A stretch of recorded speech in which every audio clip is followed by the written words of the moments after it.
കോട്ടയം ജില്ലയിൽ ഇത്തവണ ഒരു ജില്ലാ പഞ്ചായത്ത് സീറ്റ് വേണമെന്ന മുസ്ലിം ലീഗിന്റെ വാശിപിടുത്തത്തിന് പിന്നിൽ ഒരു കോൺഗ്രസ് നേതാവിന്റെ ചരടുവലിയാണെന്ന് സംശയം. അടുത്ത നിയമസഭാ തെരഞ്ഞെടുപ്പിൽ പൂഞ്ഞാർ സീറ്റ് കണ്ണുവച്ചിട്ടുള്ള നേതാവാണ് ഇതിന്റെ പിന്നിലെന്നാണ് വിവരം. മുസ്ലിം ലീഗ് ഇത്തവണ ആവശ്യപ്പെട്ടിരിക്കുന്നത് മുണ്ടക്കയം, എരുമേലി ഡിവിഷനുകളിൽ ഒന്നാണ്.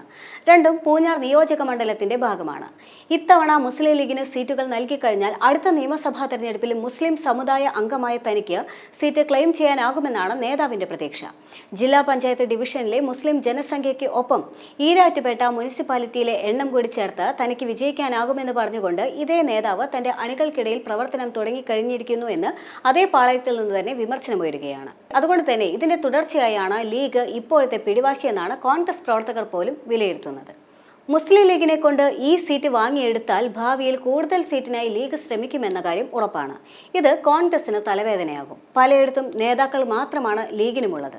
സീറ്റ് നൽകിയാൽ സ്ഥാനാർത്ഥിയെ വിജയിപ്പിക്കേണ്ടത് കോൺഗ്രസിന്റെ മാത്രം കടമയാകും. ഇതും കോൺഗ്രസ് പ്രവർത്തകർ മുന്നറിയിപ്പ് നൽകുന്നുണ്ട്. ഇതിനിടെയാണ് ഇത്തരത്തിലുള്ള ഒരു നീക്കം പാർട്ടിക്കകത്തു നിന്നും ഉണ്ടാകുന്നത്. സ്വന്തം പഞ്ചായത്തിൽ പോലും പാർട്ടിക്ക് കിട്ടിയ ഭരണം കൃത്യമായി കൊണ്ടുപോകാൻ പ്രയത്നിക്കാതെ തന്റെ നേട്ടത്തിനു വേണ്ടി എന്തും ചെയ്യുമെന്നും പ്രവർത്തകർ തന്നെ വിമർശിക്കുന്നുണ്ട്. ജയിക്കാനായില്ലെങ്കിൽ പോലും ഒരിക്കലെങ്കിലും നിയമസഭയിലേക്ക് ഒന്ന് മത്സരിക്കണമെന്നതാണ് അദ്ദേഹത്തിന്റെ ആവശ്യമെന്നും സ്വന്തം പാർട്ടിയിൽ നിന്ന് പോലും വിമർശനമുയരുകയാണ്. എന്നാൽ ജില്ലയിൽ UDFന്റെ ജില്ലാ പഞ്ചായത്ത് സീറ്റ് പ്രഖ്യാപനം കേരള കോൺഗ്രസിന്റെ അനാവശ്യ പിടിവാശിയിൽ തട്ടി പിന്നെയും പ്രതിസന്ധിയിലായിരിക്കുകയാണ്. 8 ഡിവിഷനുകൾ എന്ന കേരള കോൺഗ്രസിന്റെ ആവശ്യം അംഗീകരിച്ചു കഴിഞ്ഞാൽ അവരെക്കാൾ നിരവധി ഇരട്ടി ആൾബലമുള്ള മുസ്ലിം ലീഗിന്റെ ആവശ്യത്തിന്മേൽ കണ്ണടയ്ക്കാൻ കഴിയാതെ വരും.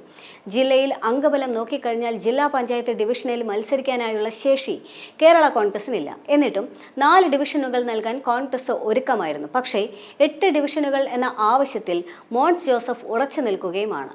ജില്ലയിൽ പരമാവധി 1000 പ്രവർത്തകരാണ് കേരള കോൺഗ്രസിനുള്ളതെന്നതാണ് കോൺഗ്രസിന്റെ കണക്കുകൂട്ടൽ. എന്നാൽ മുസ്ലിം ലീഗിന്റെ അംഗസംഖ്യ 25,000-ഓളം വരും. 1000 പേരില്ലാത്ത പാർട്ടിക്ക് 8 ഡിവിഷനുകൾ കൊടുക്കുമ്പോൾ 25,000 പേരുള്ള പാർട്ടിക്ക് ഒരു സീറ്റിന് അർഹതയില്ല എന്നതാണ് പ്രധാന ചോദ്യം. ഈ ചോദ്യമാണ് ലീഗ് ഉന്നയിക്കുന്നത്. അതേസമയം ലീഗിന് ജില്ലയിൽ സീറ്റ് അനുവദിച്ചു കഴിഞ്ഞാൽ അത് വലിയ പ്രത്യാഘാതങ്ങൾ സൃഷ്ടിക്കുമെന്നും ഉറപ്പാണ്. ക്രിസ്ത്യൻ ഭൂരിപക്ഷ മേഖലകളിൽ പ്രത്യേകിച്ചും ഇപ്പോൾ തന്നെ ലീഗ് നിയമസഭാ തെരഞ്ഞെടുപ്പിൽ പൂഞ്ഞാർ സീറ്റ് ചോദിക്കാൻ ഒരുങ്ങുന്നു എന്ന പ്രചരണം ശക്തമാണ്. ഇതോടെ ജില്ലയിൽ UDFന്റെ അടിവേരടക്കുന്ന തീരുമാനമായി ഇത് മാറുമെന്ന കാര്യം ഉറപ്പാണ്.